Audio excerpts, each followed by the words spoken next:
Hello வணக்கம். Hello வணக்கம் sir, யார் எங்க இருந்து பேசுறீங்க? சார் நான் சிலம்பரசன், சென்னை ஐநாவரம் பேசுறேன் சார். நந்தலால பாத்துட்டீங்களா? பாத்துட்டேன் சார். படம் பிடிச்சிருக்கீங்களா? சூப்பர் படம் சார். யார்கிட்ட பேசுறீங்க? மிஸ்கின் சார். சொல்லுங்க சிலம்பரசன்.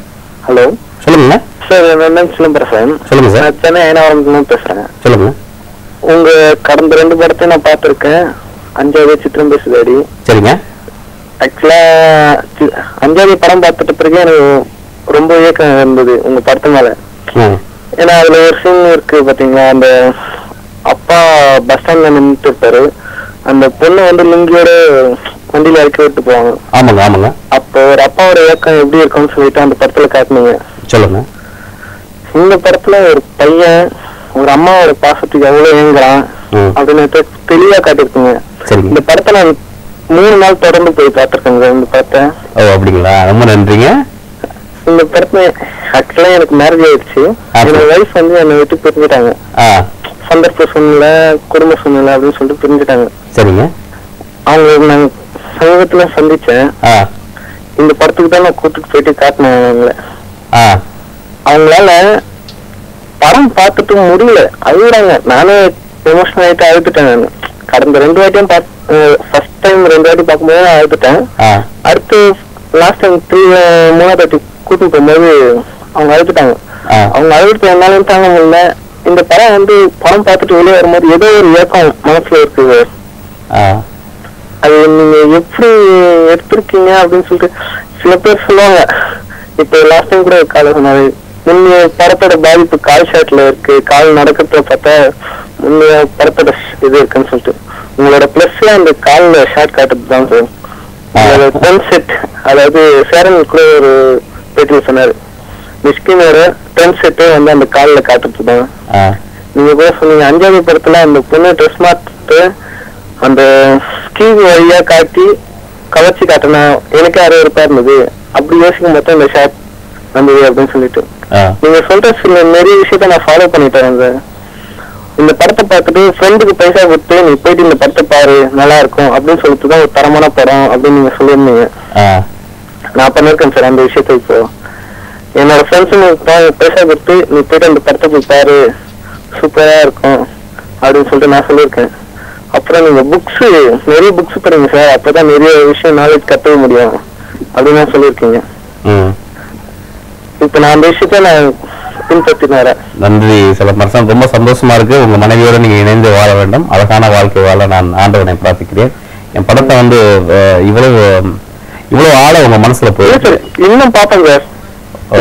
இந்த படத்தை பார்த்துட்டு எத்தனை அளவுக்கு இந்த படம் இல்லை, இன்னும் பார்த்தேன். சிலம்பரசன் பக்கத்துல கேமராமேன் சார் இருக்காரு, அவர்கிட்ட பேசுறேன். சிலம்பரசன் சொல்லுங்க சார். மகேஷ் சார். சொல்லுங்க சிலம்பரசன் சார். அதாவது நான் ஃபர்ஸ்ட் சித்திரம் பேசுறது பிளான் பார்த்த பிறகு வந்து பாத்தீங்கன்னா இந்த படம் எப்படி இருக்காங்க, டிஃப்ரெண்டா கொண்டு போயிருக்காங்க அப்படின்னு சொல்லிட்டு ஒரு நல்ல படம் இதே ஸ்டேட்மெண்ட் நான் சொல்லியிருந்தேன். அஞ்சாவது படத்துல இந்த கேமரா ஒர்க் பாத்தீங்கன்னு வச்சுங்களேன், என்னால மறக்கவே முடியாது. லாஸ்ட்ல அந்த ஷூட் பண்ற சீன்ல இருந்து அந்த ஹேண்டிகேப் கை குருவி கேரக்டர் அவர் இறந்து கிடக்கும்போது அந்த கேமரா கொண்டு போட்டு எல்லாமே வந்து அதாவது நான் வந்து ஒரு போட்டோகிராஃபர், வீடியோ கேமராமேன் போட்டோகிராஃபர். எனக்கு நான் சாதாரணமா ஒரு மேரேஜ் வீடியோ எடுக்கிறேன் அப்படின்னாலுமே வந்து ஒரு ஏக்கம் இருக்கும். என்னடா இது ஆஸ் யூஷுவல் சாதாரணமா இது வைடு வச்சு டைப் போயிட்டு இதே தான் வந்துட்டு இருக்கோம், என்ன இது ஏக்கம் இது என்ன இது அப்படின்னு சொல்லிட்டு ஒரு இது இருக்கும்.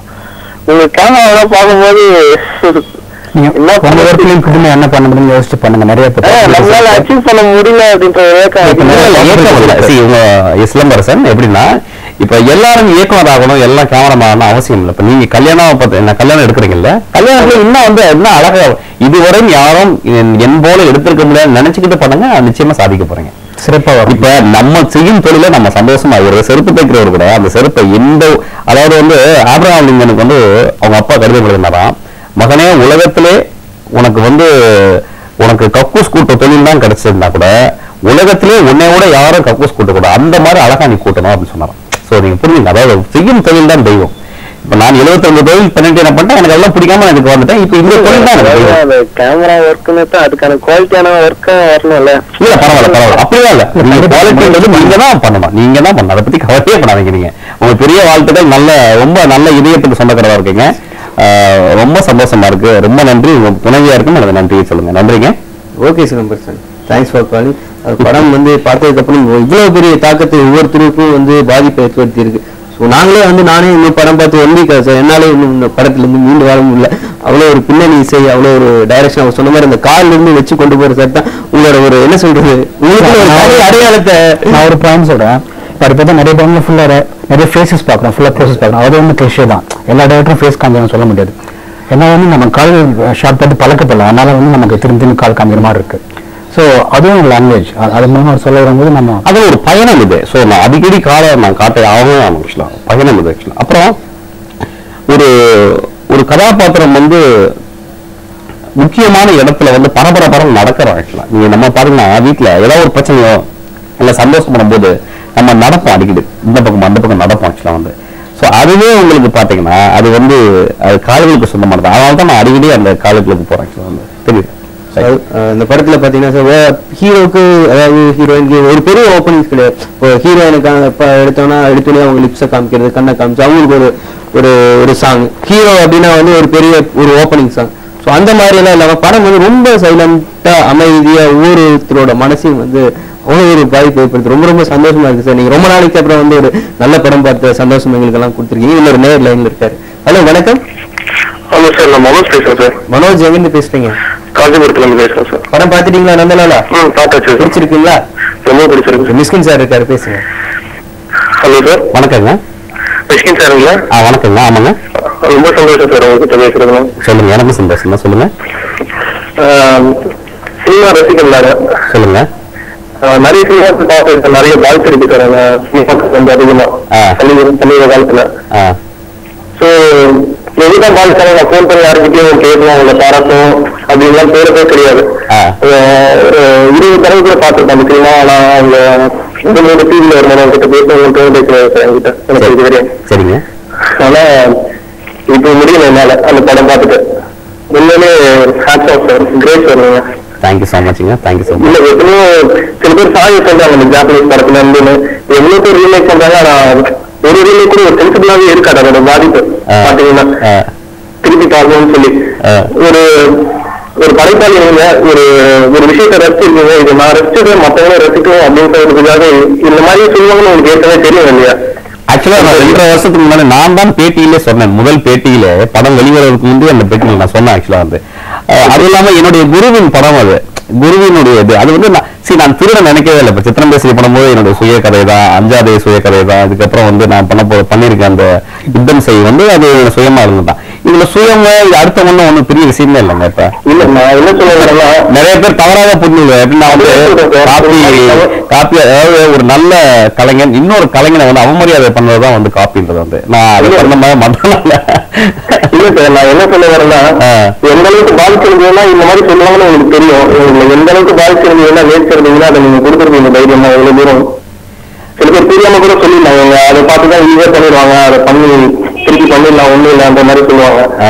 ஒரு விஷயம் இது எத்தனை பேர் நேசிப்பாங்கன்னு எனக்கு தெரியும். ஒரு காதல் கதையை கூட ஒரு ஆக்ஷன் இருந்தாதான் பாக்குறாங்க இல்லைங்களா இந்த காலத்துல. ரொம்ப தேங்க்ஸ் இந்த மாதிரி படம் கொடுத்ததுக்கு. அப்புறம் சார் நீங்க ஒரு குறைவரை வச்சு நிறைய ஒரு பெரிய எபிசோட் பண்ணதா அது அந்த பகுதி அப்படியே எடுத்துட்டேன். அது வீடியோல டிவிடில வரும்போது கடைசியில நான் சேர்த்துப்பேன். அப்ப நீங்க பாத்துங்க. அது நான் எடுத்துட்டேன். ஆக்சுவலா சரி சுருக்கமா சொல்லிடலாம் அப்படின்னு சொல்லிட்டு டக்குன்னு அதை எடுத்துட்டேன். ஆக்சுவலா பெரிய உழைப்பு, 22 நாள் உழைச்சி எடுத்த ஒரு எபிசோட் அது. இளையராஜாவுடைய பெரிய மியூசிக்கா அதுல இருக்கும். பட் அதெல்லாம் எடுத்துட்டு இப்ப நான் டிவிடில பார்க்கலாம். பட் இந்த படமும் உங்களுக்கு ஒரு கம்ப்ளீட்டான மூவி தான் இருக்கும் உங்களுக்கு. அது என்னால நான் என்னைக்குமே பார்த்து அழுகுது இல்லை அந்த அளவுக்கு. ஓ அப்படிங்களா? கிளைமேக்ஸ் நீங்க அம்மா பார்த்துட்டு ஒரு மனநல பாதிக்கப்பட்டவங்க எப்படி புரிஞ்சுக்குவாங்க, அவன் அனுபவிச்சதை மற்றவங்க அனுபவிக்கும் போதுதான் புரிஞ்சுக்குவாங்கிறது சரியா புரியுது அந்த இடத்துல எனக்கு. அம்மா தங்கியில கட்டி போட்டவங்கதான் தானும் இதை அனுபவிச்சிருக்கா, எவ்வளவு கஷ்டம் தான் அம்மா அனுபவிக்கிறாங்கன்னு கரெக்டா அந்த இடத்துல எங்க அம்மா நழுவிங்க. வேற எந்த வார்த்தை போட்டுனாலும் அந்த அளவுக்கு எனக்கு கரெக்டா இருக்காது சார். ஓ தேங்க்யூங்க. ரொம்ப அழகா படத்தை பாத்துருக்கீங்க. ரொம்ப ரொம்ப டீப்பா படத்தை பார்த்துருக்கீங்க. ரொம்ப சந்தோஷம் உங்கள்கிட்ட பேசினது. நான் ரொம்பவும் சந்தோஷப்படுகிறேன். நீங்க என்னுடைய திரைப்படம் பார்த்ததுக்கு நான் உங்களுக்கு பெரிய ஒரு நன்றியை தெரிவித்துக் கொள்கிறேங்க. நன்றிங்க. Okay sir, okay, thanks for calling. ஒவ்வொரு காலரும் வந்து அவ்வளோ ரசிச்சு பார்த்துருக்காங்க இந்த படத்தை. சார் இந்த படத்துக்கு இந்த பாடி லாங்குவேஜ், அதாவது நீங்கள் இந்த ஷர்ட்டை பிடிச்சிட்டு போகிறது, ஸோ அதெல்லாம் ஒரு வித்தியாசமா இருக்கு. ஸோ அதுக்காக ஏதாவது முன்னாடி ப்ராக்டிஸ் பண்ணீங்களா சார் ஸ்பாட்ல போய்? இல்ல, கதையில திரைக்கதையில இருக்குங்களா? இப்போ என்னுடைய படம் வந்து நானும் மகேஷ் தான் சொல்ற மாதிரி 99% ஸ்கிரீன் ரைட்டிங்ல எல்லாமே முடிஞ்சிருது உங்களுக்கு. அதுலயே எழுதியாச்சு. அவங்க வந்து ஒரு ஒரு ஒரு அவங்களோட உயரமான ஒரு செக்யூரிட்டி இருந்து, தனியான செக்யூரிட்டி இருந்து அவருடைய ட்ரெஸ்ஸை திருடிட்டு வந்துடுறாரு அப்படிங்கும்போது அது நியூஸா இருக்கும். அப்படி அப்புறம் அதுல ஒரு பெரிய ஒரு விஷயம் பாத்தீங்கன்னா, அது ஏன் நான் பிடிச்சிருக்கேன் அப்படின்றதுக்கு ஒரு பெரிய சிம்பாலிசம் இருக்கு. எனக்கு உள்ள ஒரு பெரிய காயம் இருக்கு. என் தாய் என்னை விட்டுட்டு போயிட்டாங்களேன்ற ஒரு காயத்தை தான் நான் அது மூலியமா காட்டினேன். அது பிடிச்சிக்கிட்டே இருக்கு. அந்த காயத்தை நான் விடவே மாட்டேன்றேன். அப்ப அந்த காயத்தை அப்படி பிடிச்சிக்கிட்டே இருக்கும்போது ஒரு விலைமாறு வந்து தன்னுடைய தொப்புள் கொடி, என்னுடைய தொப்புள் கொடியை அவருடைய பாவாடை நாடாவிலிருந்து எடுத்து கட்டுறாருன்னு நான் வச்சிருந்தேன். அதுக்கும் ஒரு காரணம். அந்த அவள் வந்து என்னுடைய நிர்வாணம், நான் உள்ள நிர்வாணம். அந்த நிர்வாணத்தை ஒரு விலைமாறு வந்து நான் வந்து எனக்கு வந்து என்னை வந்து பரிபூர்ணம் அடை செய்கிறாள். என்னுடைய உடையை வந்து அவள் சரியாக மாற்றி விடுறான்னு சொல்ல. ஸோ இது இது ரொம்ப உள்ள நான் ரொம்ப நேசிச்சு எழுதின ஒரு விஷயம். நிறைய பேர் ஆடியன்ஸ் சொன்னாங்க, அப்பா அது கட்டும் போது எனக்கு மனசுக்கு சந்தோஷமா இருந்தாங்க. ரொம்ப சந்தோஷமா இருக்கு. இதுக்காக எழுதுறது. ஓகே சார், இன்னும் தொடர்ந்து பேசுறதுக்கு நிறைய கேள்விகளோட நிறைய நேயர்கள் வெயிட் பண்ணிட்டே இருக்காங்க சார். இன்னொரு குட்டி ஒரு பிரேக் எடுத்துக்கலாம் நினைக்கிறேன். மீண்டும் ஒரு சிறிய இடைவேளைக்கு அப்புறம் மீண்டும் திரும்பவும் பேசுவோம்.